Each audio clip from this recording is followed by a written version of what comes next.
Hi everyone, it's Catherine here from Ink and Fingered Cat, back with another Make It Masculine. So at the beginning of the year I challenged myself to make at least one masculine birthday type card every month so that I would have at least 12 at the end of the year. Why was it a challenge? Because I don't like making boy cards. It's that simple. I love making flowery things, I love making Christmas things, not so keen on the boy things. And I know some boys like flowers, etc, etc. Anyway, last month, Jellybean28, whoever Jellybean28 is, hi, thank you for watching my videos, suggested that they use tree elements for their cards when they're making for masculines, and I thought, brilliant idea. And then Jellybean28 challenged me to do it, so that's what this month's theme is. So I've grabbed this little, it's called Apple Tree. It's like a little layering stamp set from Altenew. It's like a tiny little mini one. And I did use it on my Father's Day card for my dad this year. So there's a picture of what I made for my Father's Day card. And I didn't share it over here. I didn't do it on video. It is over on my blog though, if anybody wants to go and see that. That's inkyfingeredcat.me. And I knew I would want to come back to this stamp set to do this month's tree-based themed Make It Masculine. So it is going to look totally different though. I do end up making two cards and they do look different because on my dad's card I went sort of all neutrals and brown colours, apart from obviously the tree, whereas this one I'm going to go a bit green, bit of green and gold. I'm very into gold at the moment, don't know what it is. I've always been a silver person, but I'm very into gold at the moment, very obsessed with gold on cards. Anyway, I had stamped out the tree, and then I remember my dad said when I handed him his Father's Day card, is this broccoli or is it a tree? I mean, partly because his eyesight's not great at the moment. He's struggling and having various appointments for his eyesight. But I thought, oh, that's an interesting concept. Maybe I ought to do something about making it look more tree-like. And then I remembered about using my alcohol markers to maybe add a little bit of texture into the stamped image, even on these layering stamps. And then I went and did something a bit bizarre and actually then brought in both Stampin' Right markers and my Stampin' Blends. So on some of them, on the first one I did sort of like little dots, and on the other one I just did some lines and some shading. I love how it came out on both of them, to be honest, but I think the one with the lines, with the Stampin' Blends, just pops a little bit more. Does it look more like broccoli? Possibly, who knows? But I promise you it does say apple tree on the actual stamp set. But you know, you could repurpose this, put a green stem on. It's absolutely going to become broccoli.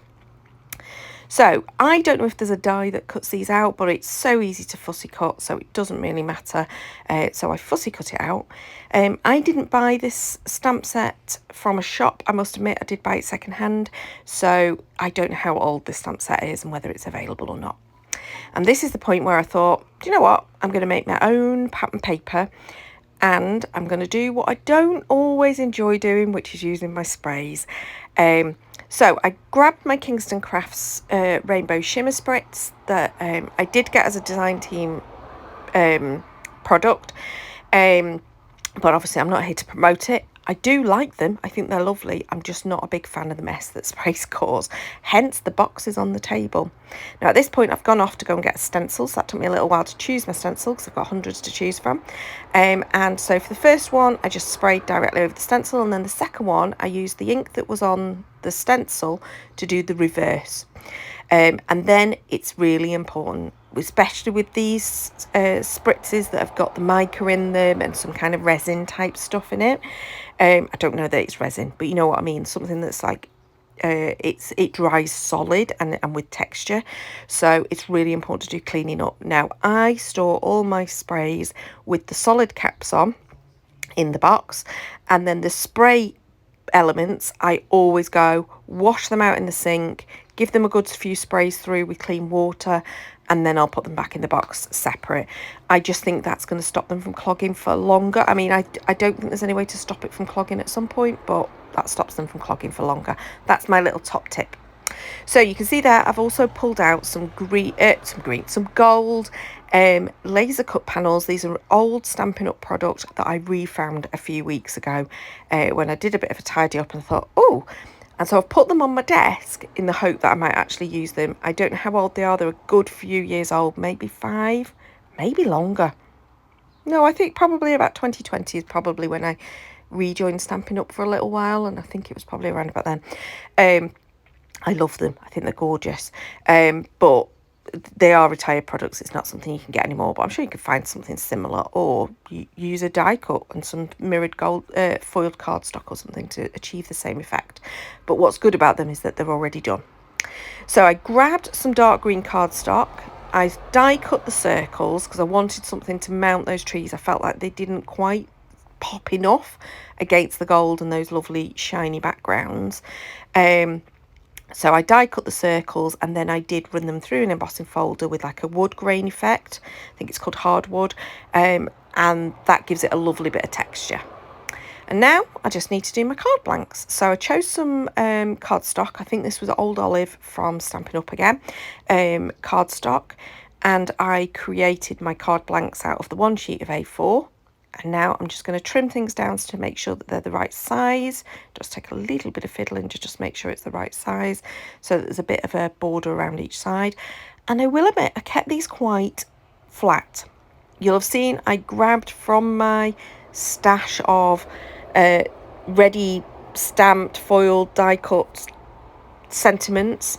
I did grab the sentiments from that rather than make new, because I've done some only a few weeks ago, so I've got quite a good stash of those at the moment. Now, because obviously it's very fine, that gold panel, I did have to stick my circle to it, and then I put the glue mainly behind that, and then a little bit of glue just dotted around the edge, so it wasn't going to be an over the top amount of glue. And then I'm using my glue to stick down both my tree and then my sentiment that's going to hang off the circle, that again will help to adhere that panel in place and stop it from coming off the card when the recipient opens the envelope. So off we go with the second one. And on the second one, I had a slight change of plan and decided quite like landscape. And so why not? Sometimes just changing the orientation changes the feel of the card as well. I must admit, I do love the shimmer that comes from that spray through the mask. I think it's just gorgeous. I had a bit of a problem here with my sticky tape because it's quite cheap cardstock, that green cardstock. I think it was the one I bought off Amazon. And so it did lift the tape with it. And then thank goodness I'd used some glue because it needed some wriggle room. On that one, I'd not quite put it on straight. I then created my inside panels, I think. Yes, I created inside panels. I always like to do this if it's a coloured cardstock that's maybe a darker coloured cardstock. I mean, this is a mid-green. You could absolutely write on it with black pen, it'd be fine. But I just think it just helps to finish off the inside. If I'd have got a bit more time on the time that I was doing these, I probably would have stamped the tree again onto the insert, and then that would have carried the theme through. But I was sort of running out of time at this point. And you'll see I just added those little enamel gem type things onto as finishing touches. So it's quite a shiny card, especially for a masculine card, and absolutely this could work for masculine or feminine. But I hope that was good enough, Jellybean 28. I've used a tree. There we go. There's my stamp set done for my Make It Masculine done for this month. And as you can see there, that's the one with the lines. I really love how that's come out, where I added that a little bit of extra colouring in. So please do like and subscribe so you can see future videos. I've got the whole Christmas in July coming up. That's where my head's at the moment. Drop me a comment below, especially if you've got any suggestions for future Make It Masculine. Thanks for watching. Till next time. Bye bye.